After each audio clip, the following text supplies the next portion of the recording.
It's interesting when you approach someone's art. You don't have to take exactly what I am doing. If you view it and you see it and you feel it, that's all it needs to be.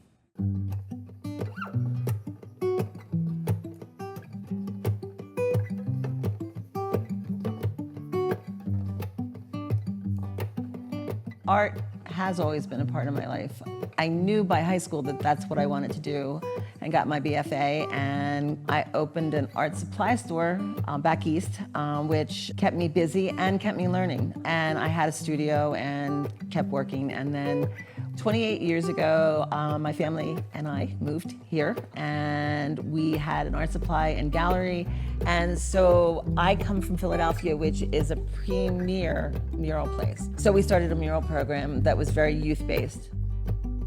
The kids that we have are mixed that work in the program.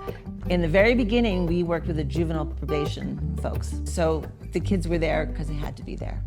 Now we work with the schools, all the schools, and we have a core group that will design the mural, but sometimes we reach out into the community and have them do parts.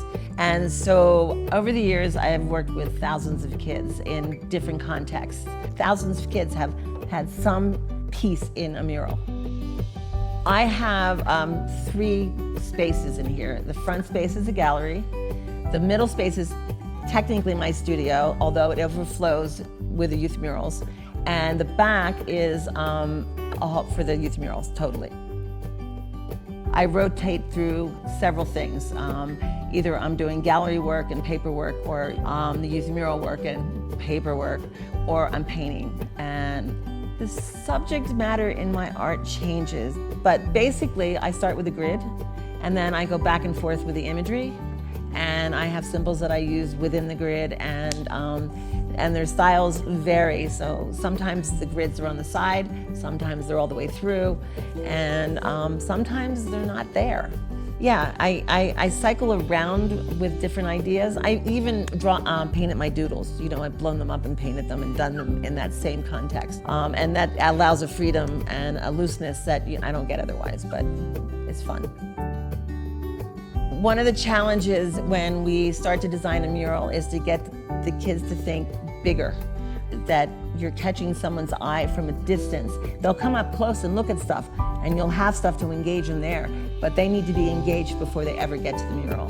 And stretching them in that direction is always interesting. And the only corrections that the artists that help facilitate do are the things that, keep it working, and so you push them to get their best. They're inspiring and their ideas are brilliant. I mean, they still think outside the box. We don't always think outside the box,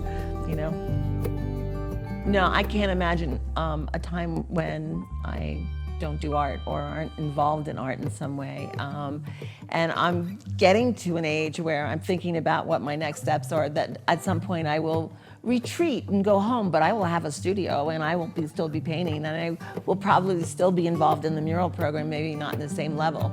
And in terms of that, I'm already thinking that whoever replaces me is going to have come through the program, which will lead to an understanding that it's pretty amazing. Yeah, I'll always be doing art. I can't imagine life without it.